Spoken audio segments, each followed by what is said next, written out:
કથા બીજા દિવસમાં ચાલી રહી છે. કૃપા મુખર નથી હોતી, એ મૌન હોય છે. કૃપા કરે ભગવાન, કૃપા કરે એ બોલતા નથી. ગુરુ કૃપા કરે એ પણ બોલતા નથી. શિષ્ય બોલે પણ ગુરુ ના બોલે, કારણ કે કૃપા એ મૌન છે. કૃપા દયા એ કામ ચલાવ છે, જ્યારે કૃપા એ કાયમી છે. કૃપા થાય એ કૃત્રિમ નથી હોતી, એ સહજ રીતે ચાલે છે. ભગવાનની કૃપાથી કથા સાંભળવાનો અવસર મળે છે. કૃપાનું માધ્યમ છે દ્રષ્ટિ. કૃપા કઈ રીતે થાય? એક તો દ્રષ્ટિથી થાય, બીજું છે એના સ્પર્શથી થાય.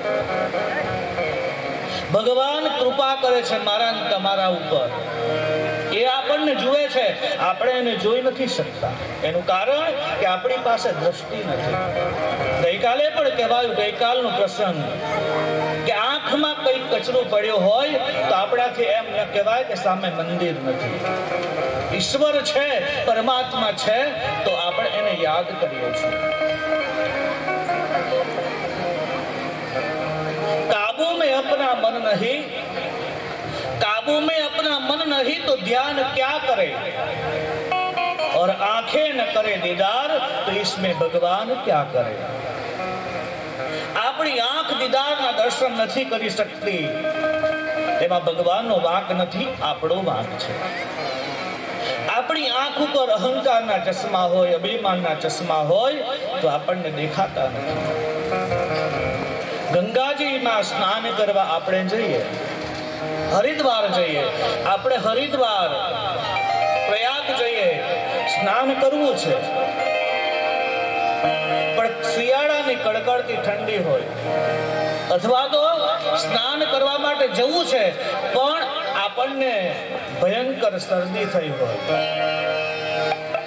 બરાબર શરદી થઈ હોય તો આપણે હરિદ્વાર જઈએ કે પ્રયાગ જઈએ, કાશી જઈએ, અને આપણે ડોક્ટરની પાસે જઈએ તો ડોક્ટર એમ કહેશે કે તમને બરાબર શરદી છે, તમે ત્યાં જાઓ છો તો ખરા, પણ તમારાથી સ્નાન ન થઈ શકશે. જો તમે સ્નાન કરવા જશો તો એક તો શરદી છે, બીજી બાજુ ભયંકર ઠંડુ પાણી છે.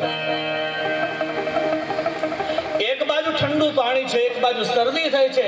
એટલા માટે આપણે ગંગાજી સુધી પહોંચી જઈએ, હરિદ્વાર સુધી પહોંચી જઈએ, પણ આપણે સ્નાન નથી કરી શકતા. એવી જ રીતે આપણને અહંકારની શરદી થઈ હોય તો આપણે ભલે ભગવાનની કથામાં આવ્યા હોય પણ ભગવાનની કથામાં સ્નાન નથી કરી શકતા. અભિમાનના ચશ્મા પહેરીને આવીએ તો આપણને દેખાતું નથી. ભગવાનની કથા એ રિક્ત થઈને આવવું પડે, ખાલી થઈને આવવું પડે. આપણે બધા આપણા ઘરથી લઈને આવીએ છીએ, એટલા માટે આપણને ભગવાનની કથા સમજાતી નથી. નિશાળમાં એક વિદ્યાર્થી આવ્યો અને વિદ્યાર્થીને શિક્ષકે ઊભો કર્યો અને શિક્ષકે કહ્યું કે બેટા, હું તને એક સફરજન આપું, એના પછી એક બીજું આપું, એના પછી એક ત્રીજું આપું, તો તારી પાસે સફરજન કેટલા થાય? વિદ્યાર્થીએ કહ્યું 4 થાય. ફરી પાછા શિક્ષક પૂછે છે, સાહેબ પૂછે કે બેટા, હું તને સફરજન આપું, એના પછી બીજું એક આપું, એના પછી બીજું એક આપું, કેટલા થાય? બોલે સાહેબ 3 થાય. હવે 4 થાય. ફરી પાછું પૂછે છે, આ વારંવાર પૂછે, અને પેલો છોકરાએ કીધું, વિદ્યાર્થી, સાહેબ મેં તમને કીધું તો ખરું કે 4 થાય, કેટલી વાર પૂછો છો? અને આ વાત જ્યાં વિદ્યાર્થીને પૂછે છે તે બાજુના રૂમની અંદર એક બેન હતા, શિક્ષિકા. એ બેન આવ્યા અને પેલા વિદ્યાર્થીને પૂછ્યું કે બેટા, હું તને એક કેળું આપું, એના પછી તને બીજું એક કેળું આપું, અને તેના પછી ત્રીજું એક કેળું આપું, તો તારી પાસે કેટલા કેળા થાય? ત્યારે વિદ્યાર્થીએ કીધું, બેન મારી પાસે 3 કેળા થાય. શિક્ષક વિચાર કરે કે મેં એને પૂછ્યું, મેં પણ આ જ ને કીધું કે એક પછી બીજું, બીજું પછી ત્રીજું, તો 3 થવા જોઈએ, એના બદલે 4 કેમ કહે? એને પૂછ્યું ત્યારે એને એમ કીધું કે મેં કેળા 3 થવા જોઈએ અને આ 4 કહે છે. ત્યારે પેલા વિદ્યાર્થી કીધું કે સાહેબ, તમે જે મને સફરજનની વાત કરીને તમે કીધું કે એક આપો, એના પછી બીજું આપો, એના પછી ત્રીજું આપો, બરાબર છે, તમે મને 3 આપો, પણ મારી પાસે ઓલરેડી મારા થેલાની અંદર 1 સફરજન પડ્યું છે, એટલા માટે મેં તમને 4 કીધું. જ્યારે બેને મને 3 કેળા આપવાની વાત કરી, મારી પાસે કેળા નહોતા, એટલા માટે મેં 3 કેળાની વાત કરી. એમ ભાઈ બહેન, હું ને તમે આપણા ઘરેથી એક સફરજન લઈને આવીએ છીએ અને પછી કથામાં આવીએ તો કથા આપણામાં ઉતરતી નથી. ખાલી થઈને આવીએ તો આપણામાં કથા ઉતરે. જીવનના થાક ઉતારવાને માટે ભગવાનની કથા છે. કથા એ ટાઈમ પાસ કરવા માટે નથી, આ તો ટાઈમ ને ખાસ કરવા માટે છે. ટાઈમ પાસ કરવો હોય તો બહુ સાધન છે, પણ આ તો આપણો ટાઈમ ન બગડે એના માટે છે. ટાઈમ વેસ્ટ થાય એના માટે આ કથા નથી, ટાઈમ ઇન્વેસ્ટ થાય એના માટે આ કથા છે. આપણો સમય અત્યારે ઇન્વેસ્ટ થઈ રહ્યો છે. કોના ખાતામાં? પરમાત્માના ખાતામાં, નાગેશ્વર મહાદેવના ખાતામાં. આ એક ટાઈમ, આપણો સમય અહીંયા ભરપાઈ થઈ રહ્યો છે. તમે રૂપિયા આપો તો કોઈ ચિંતા નહીં, પણ દરરોજ અહીંયા આવીને પ્રસાદ લેજો, ભોજન લેજો. કથા ન સાંભળી શકો તો વાંધો નહીં, પ્રસાદ લેજો અને આરામથી સૂઈ જજો. ઘરે ન સુવો કથામાં આવીને પણ સૂઈ જજો, કોઈ વાંધો નહીં. આજે સૂશો, કાલે સૂઈશો, પણ એક ને એક દિવસ ભગવાનનો એક શબ્દ, ભગવાનનો એક મંત્ર કોઈક ને કોઈક દિવસ તમને જગાડશે. ઘરે તો આમે સૂઈ નથી શકતા, ઘરે કોણ હુવા દે? આરામથી અહીંયા પ્રસાદ લેજો, ભોજન લેજો અને ભગવાનની કથામાં આવીને સૂઈ જજો. અને અહીંયાથી હું વાલરડા ગાવા, હલરડા ગવાનું મારું ગામ અને તમારે સૂઈ જવાનું, કોઈ વાંધો નહીં. અહીંયા તો બધા જાગે છે, કોઈ સૂતું નથી. એક જ વ્યક્તિ સૂવે છે,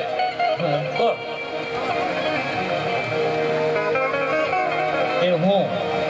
તમે બધા જાગો છો અને અહીંયા હું શું. ભગવાનની કૃપા મૌન હોય છે, એ બોલતી નથી. કૃપાનું માધ્યમ છે દ્રષ્ટિ. શિવ જ્યારે દ્રષ્ટિ કરે, શિવ જ્યારે કૃપા કરે, એ આપણા ઉપર નજર ફેરવે ને તો આપણે કથામાં આવી શકીએ. આપણા ઘરમાં અત્યારે અનાજ ભરવાની ઋતુ છે, બરાબર છે ને?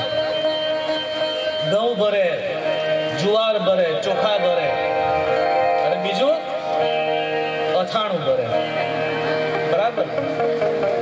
અથાણું ભરે તો કેટલી કાળજી રાખે.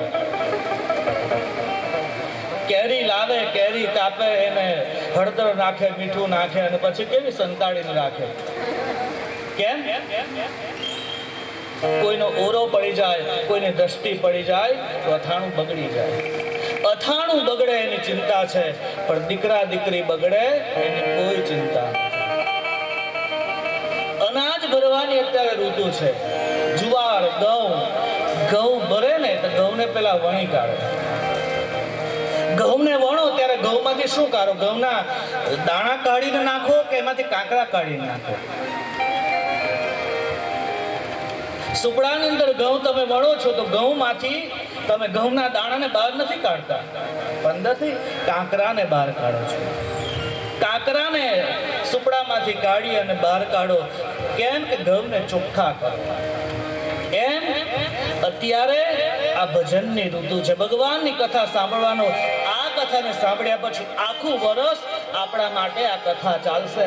એના માટે ભગવાન મહાદેવે ઘરે ઘરે જઈને, જેમ સુપડાની અંદરથી આપણે ઘઉંના દાણામાંથી કાંકરા બહાર કાઢીએ ને, એમ ભગવાન નાગેશ્વર ઘરે ઘરે ફરી અને બધાને તમને કંકર રૂપી, આપણે બધા કંકર છીએ અને શંકર એ કંકરને હાથ પકડી પકડી અને આ કથામાં લાવ્યા છે. કંકર રૂપી જીવને શંકર રૂપી શિવ આ કથામાં લાવે છે. અને ભગવાનની કથા એ જીવ અને શિવને મેળવવાનું આ હસ્ત મેળાપ છે. ભગવાનની કથા એ જીવને શિવ સુધી પહોંચાડે છે. અને આવી કથા સ્વામી સચ્ચિદાનંદ, અંતાલીવાળા સ્વામી સચ્ચિદાનંદ કહે છે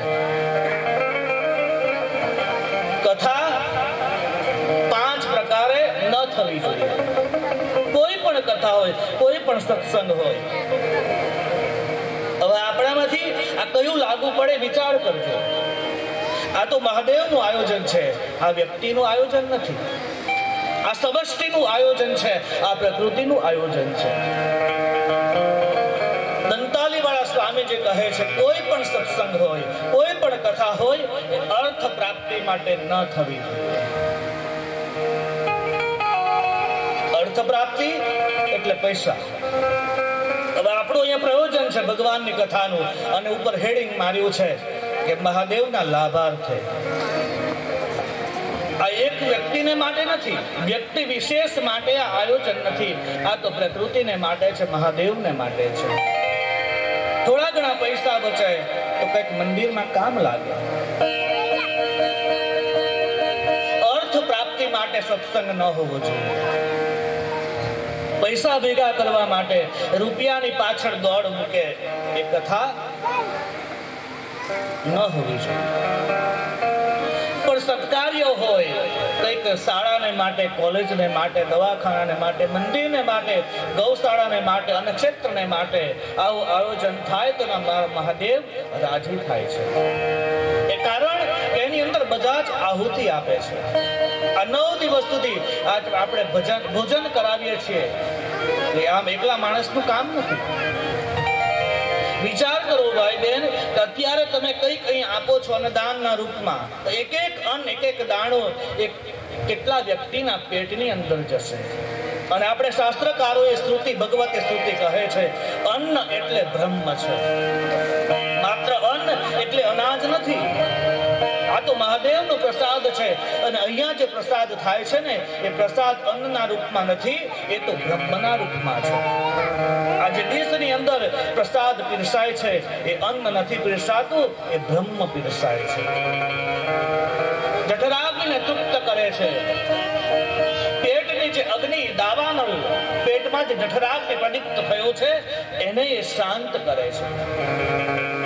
તમે ઘરમાં પ્રસાદ લો, તમે ઘરનું અન્ન ખાવો, અને તે ઘરનું અન્ન અને મહાદેવના પ્રસાદ, એનો તમે પ્રસાદ લો, તો બહુ ફેર છે. ઘરનું તમે અનાજ ખાવ છો ને, તો તમારા મન ઉપર એની અસર થાય છે. કારણ કે જેવું કહેવાય છે, જેવું અન્ન ખાવ છો એવું મન બને છે, જેવું પાણી પીવો છો એવી વાણી બને છે.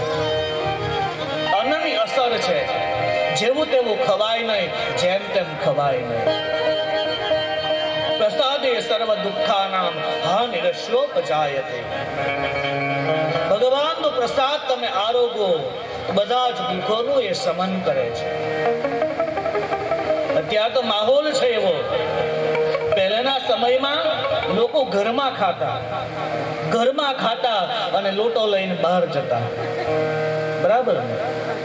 કોઈના ઘરે શૌચાલય નહોતા, એટલે ઘરમાં અન્ન ખાતા અને કળશીઓ લઈને, ડબ્બુ લઈને બહાર જતા. અને અત્યારે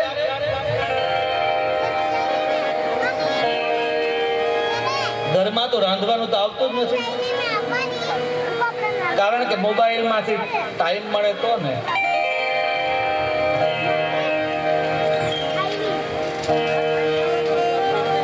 મોબાઈલ એવું લેસન કરાવે કે આખો દિવસ એની અંદર નીકળી જાય. જમવાનું બનાવવાનો સમય નથી મળતો, એટલા માટે સાંજ થાય એમ પછી કે ચાલો આપણે હોટલમાં જઈએ. બહારનું ખાય, હોટલનું ખાય અને પછી ઘરમાં જાય. પહેલા ઘરનું ખાતા ને બહાર જતા, અને અત્યારે બહારનું ખાય અને ઘરમાં જાય છે. જેવું અન્ન ખાવ છો એવું મન બને છે. મહાભારતમાં આવો, 10 દિવસનું યુદ્ધ પૂરું થયું. 10મા દિવસનું યુદ્ધ પૂરું થયું અને સાંજના સમયે દુર્યોધન મામા શકુની પાસે ગયા. અને મામા શકુનીને કીધું કે મામા, બોલે હા ભાનજી. મહાભારતની સિરિયલ જોઈ છે ને, ઘણા વર્ષો પહેલા આવતી. કેવું પાત્ર ભજવ્યું છે શકુનીએ. આજ 10 દિવસ થયા. દુર્યોધન કહે છે મામા, આજ 10 દિવસ થયા, પણ મને એમ લાગે છે કે દાદા ભીષ્મ મન મૂકીને લડતા નથી. આ આપણે એને સેનાપતિ બનાવ્યો, કૌરવોની સેનાના સેનાપતિ બનાવ્યા, છતાં પણ એ મન મૂકીને પાંડવો ઉપર શસ્ત્રોનો પ્રહાર કરતા નથી. મને શંકા પડે છે દાદા ભીષ્મ ઉપર.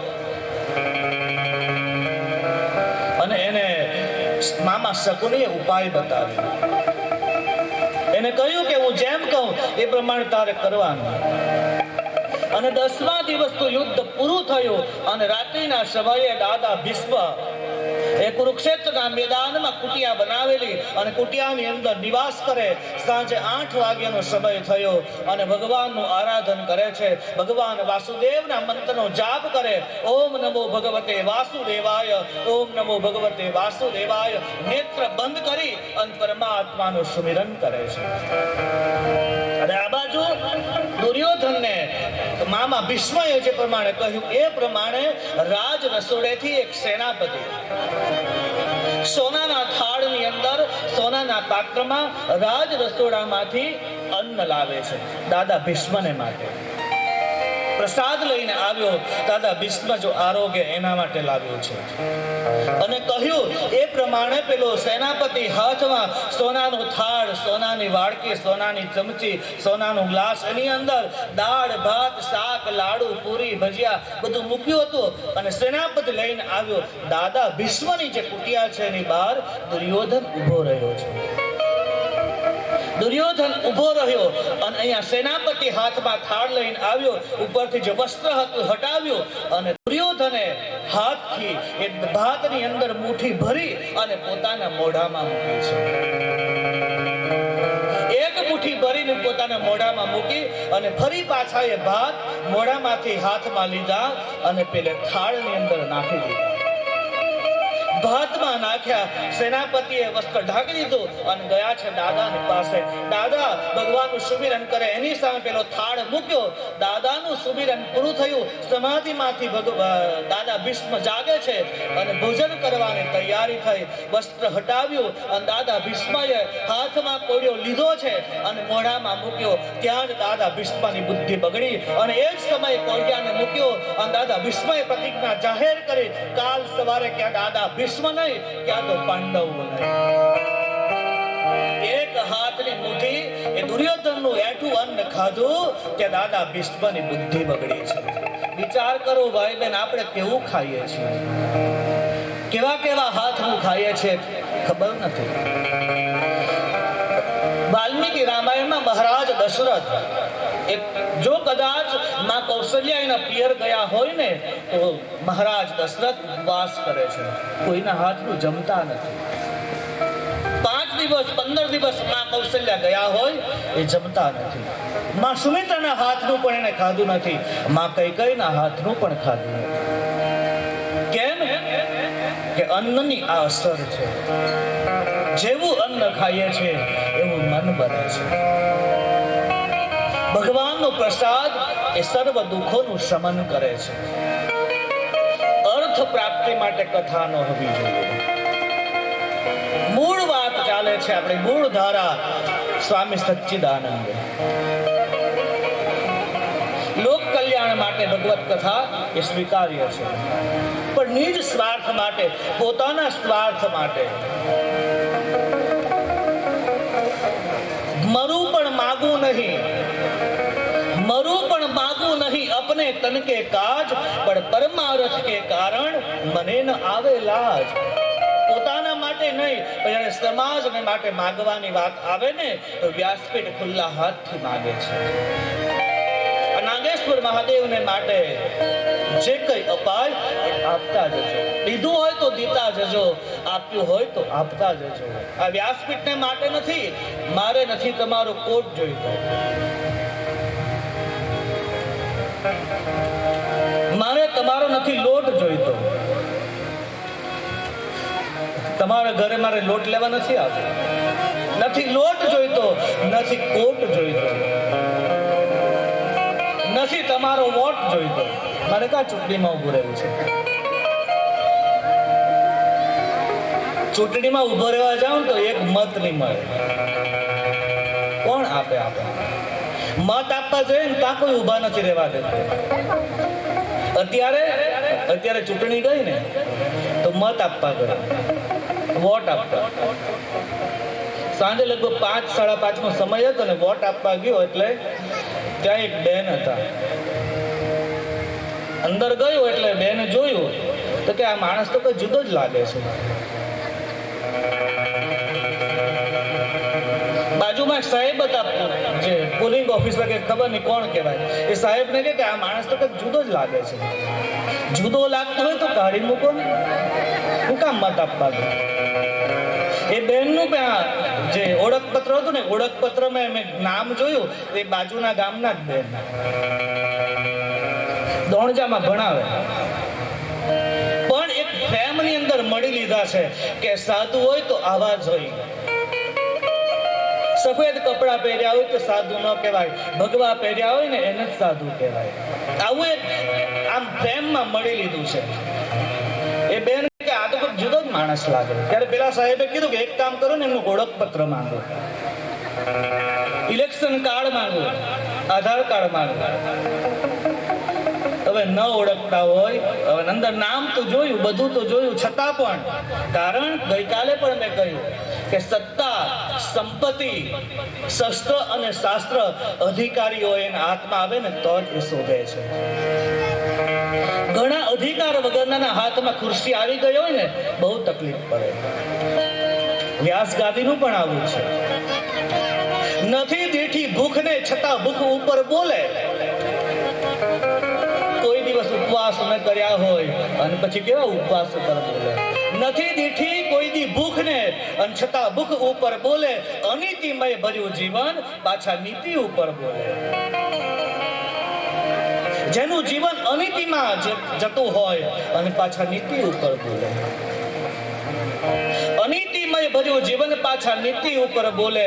પરાઈ નારીને દેખી જેના નયન આમ તેમ ડોલે અને સભા મધ્ય ઊભો થઈ પાછો બ્રહ્મચર્ય પર બોલે. જેની આંખ ચકડ વકડ થતી હોય. આંખના પણ પ્રકાર છે. કોઈકની આંખ વિકારી આંખ હોય, કોઈકની આંખ ભિખારી આંખ હોય, કોઈકની આંખ શિકારી આંખ હોય, પણ એના કરતા પણ ઉત્તમ આંખ છે જેની આંખ પૂજારી આંખ હોય. જે પૂજાની દ્રષ્ટિથી જોતા હોય એ પૂજારી આંખ છે. ચકડવકડ આંખ થતી હોય તો માનવું કે સાધુ નથી, એ ગુંડો છે. ભલે કપડા કે પહેરો, તમે ભગવા પહેરો કે સફેદ પહેરો, પણ વૃત્તિ બદલાઈ જાય તો, વિચાર બદલાઈ જાય તો. માણસ વેશથી નથી ઓળખાતો, ધ્યાન રાખજો. વેશમાં તો હું તમે બહુ સારા દેખાય, પણ એને વૃત્તિથી પારખજો. વેશથી નહીં, એની વૃત્તિ કેવી છે એને પારખજો. બાકી વેશવાળા બહુ મળશે, લેબલ વાળા બહુ મળશે, લેવલ વાળા નહીં મળે. આ છે ને બધું લેબલ છે. કાળી શાલ, રામ નામી, પગમાં ચાખડી, આ બધું લેબલ છે. પણ કોઈ લેવલ વાળો કોઈ મળી જાય ને એનો હાથ પકડી રાખજો. હવે સમાજમાં કરુણા છે, લેબલ વાળા બહુ મળે, સિક્કા વાળા બહુ મળે કે આ છે, આ તે છે, આ સંપ્રદાય, આ પેલો સંપ્રદાય. પણ એનું લેવલ કેટલું ઊંચું છે, જેણે પરમાત્માને પ્રાપ્ત કર્યા છે કે નહીં, જેણે આત્મ સાક્ષાત્કાર કર્યો છે કે નહીં, એ જરા જાણી લેવું પડે. ગઈકાલે પણ મેં કહ્યું કે આત્મ સાક્ષાત્કાર થાય ને પછી પરમાત્માનો સાક્ષાત્કાર થાય છે. કુંડલીની જાગૃત થાય. જે પાર્વતી છે એ પાર્વતી કુંડલીની છે અને સહસ્ત્રાર ચક્રમાં ભગવાન શિવ બેઠા છે. એ શિવ અને શક્તિનું મિલન થાય તો આત્મ સાક્ષાત્કાર થાય, અને આત્મ સાક્ષાત્કાર થાય પછી પરમાત્માનો સાક્ષાત્કાર થાય છે. નથી દીઠી ભૂખને છતાં ભૂખ ઉપર બોલે. અનીતિમય ભર્યું જીવન પાછા નીતિ ઉપર બોલે. પરાઈ નારીને જેથી નયન જેના આમ તેમ ડોલે અને સભા મધ્ય ઊભો થઈ પાછો બ્રહ્મચર્ય પર બોલે. લોભ લાલચ ઈર્ષ્યાની અંદર પાછો આંધળો થઈ અને આવી વ્યાસની ગાદી ઉપરથી બોલે. લોકેશણા વિત્તેષણા હૃદયની અંદર એક લોભ જાગે કે મારા સમાજમાં વાહવા થાય, મારા સમાજના લોકો મને પૂજે. આવો જ્યારે ભાવ જાગે ત્યારે વ્યાસપીઠ ઉપરથી પાછા બોલે છે. જ્યારે વ્યાસગાદીનો અહંકાર, કોઈને રૂપનો અહંકાર, કોઈને વિદ્વતાનો અહંકાર, કોઈને ખુરશીનો અહંકાર, કોઈને રૂપનો અહંકાર, કોઈને પૈસાનો અહંકાર, બધાને પોતપોતાનો અહંકાર હોય છે. આ અહંકાર તો ઠીક છે, પણ કોઈ એમ કહેતું હોય કે મને કોઈનો અહંકાર નથી, મને કોઈનું અભિમાન નથી, એના જેવું બીજું કોઈ અભિમાન નથી. અર્થ પ્રાપ્તિ માટે કથા ન હોવી જોઈએ. બીજું છે સંપ્રદાયમાં શિષ્યો વધારવા માટે ભગવત કથા ન હોવી જોઈએ. મારે ક્યાં તમારા શિષ્યો વધારવા છે? આપણે ક્યાં ગુરુ છે? આપણે ક્યાં કોઈને કંઠી બાંધવી છે? આપણે ક્યાં કોઈને મંત્ર આપવો છે? તમારા જે ગુરુ હોય એટલે બિલકુલ ગભરાતા નહીં. તમને એમ થતું હશે કે આ 9 દિવસમાં અમારા ગુરુ બદલાવી કાઢશે, અમારી કંઠી બદલાવી કાઢશે, અમારા ભગવાન બદલાવી કાઢશે, અમારા ઈષ્ટ બદલાવી કાઢશે. નહીં, આ મારું કામ નથી. તમારા જે ગુરુ હોય એને પૂજજો. જે તમારો મંત્ર હોય એનું સ્મરણ કરજો. જે તમારા ઈષ્ટ હોય, જે ભગવાન હોય એની પૂજા કરજો. કોઈ લેવા દેવા નથી. વટલાવ્યા વગર વહાલ કરે ને એનું નામ છે વ્યાસપીઠ. કોઈને વટલાવતા નથી. વટલાવવાનું કામ શું? જેમાં છો તેમાં મોજ કરો. આ મસ્તી વેળાનો આ સમય છે. ભગવાનની કથા સાંભળવા મળીને આ તો મસ્તીનો સમય છે. અને આમને આમ આ સસ્તું નથી કે તમને આવી મસ્તી મળી જાય.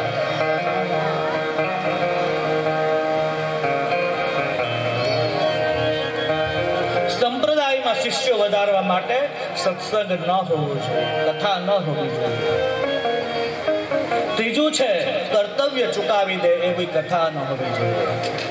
ઘરબાર બાપનું કર્તવ્ય ચૂકી જાય. પતિનું કર્તવ્ય છે કે ઘરનાનું ભરણ પોષણ કરવું, પણ એ કર્તવ્ય ચૂકી જાય. વ્યાસપીઠ પરથી કંઈક બોલાય અને એમ થાય કે હું હવે આ સંસાર છોડી દઉં, તે કથા બરાબર નથી. કર્તવ્ય ચૂકાવી દે.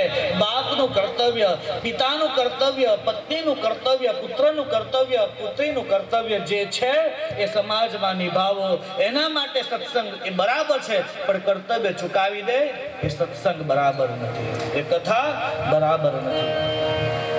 ચોથું છે ઘરબાર છોડાવી દે એવો સત્સંગ, એવી કથા એ જરૂરી નથી.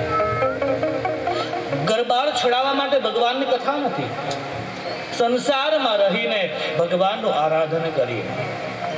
ભગવાન કૃષ્ણ કહે છે સંસારમાં સરસો રહે મન મારી પાસ. સંસારમાં સરસો રહે મન મારી પાસ, એને જાણું મારો દાસ. સંસારમાં લોપે નહીં, એને જાણું મારો દાસ. સંસારમાં છું પણ સંસારમાં અલિપ્ત ભાવે રહેજો. જેમ કમળ સરોવરમાં રહે છે પણ એ કમળ પેલા કાદવથી અલિપ્ત રહે, એમ હું ને તમે સંસારમાં રહીએ, ભરે સંસાર ભોગવીએ, પણ એમાં જળ કમળવત આપણે રહેવું પડે. ઘરબાર છોડાવે એવી કથા ન હોય, સંસાર છોડાવે એવી કથા ન હોય. અને પાંચમું છે વહેમ ફેલાવે, અંધશ્રદ્ધા ફેલાવે અને ભ્રમ ફેલાવે એવી કથા ન હોવી જોઈએ. આ 5 વસ્તુ છે. 5 વસ્તુમાં નક્કી કરજો કે આમાં કંઈક છે, આપણને લાગુ પડે છે. સ્વામીજીના 5 સૂત્રો, એમાંથી કયું આપણને લાગુ પડે? આપણી દ્રષ્ટિમાં કદાચ કોઈક સૂત્ર લાગુ પડતું હશે, પણ વ્યાસપીઠની દ્રષ્ટિમાં આમાંથી કોઈ સૂત્ર લાગુ નથી પડતું. નથી આપણે અર્થ પ્રાપ્તિ માટે, પોતાના માટે નથી, આ મંદિરને માટે છે. એટલા માટે એ બરાબર છે. કારણ કે 9 દિવસ સુધી આપણે ભગવાનની કથાને સાંભળવી છે, ભગવાનની કથાને ગાવી છે, તો ખર્ચો તો બહુ મોટો લાગે. આમને આમ થાય ન થાય. અર્થ પ્રાપ્તિ, સંપ્રદાય, આપણો કોઈ સંપ્રદાય નથી, કોઈ શિષ્ય નથી, ના કોઈ ગુરુ, ના કોઈ ચેલા, મેલે મેં અકેલા, અકેલે મેં મેલા.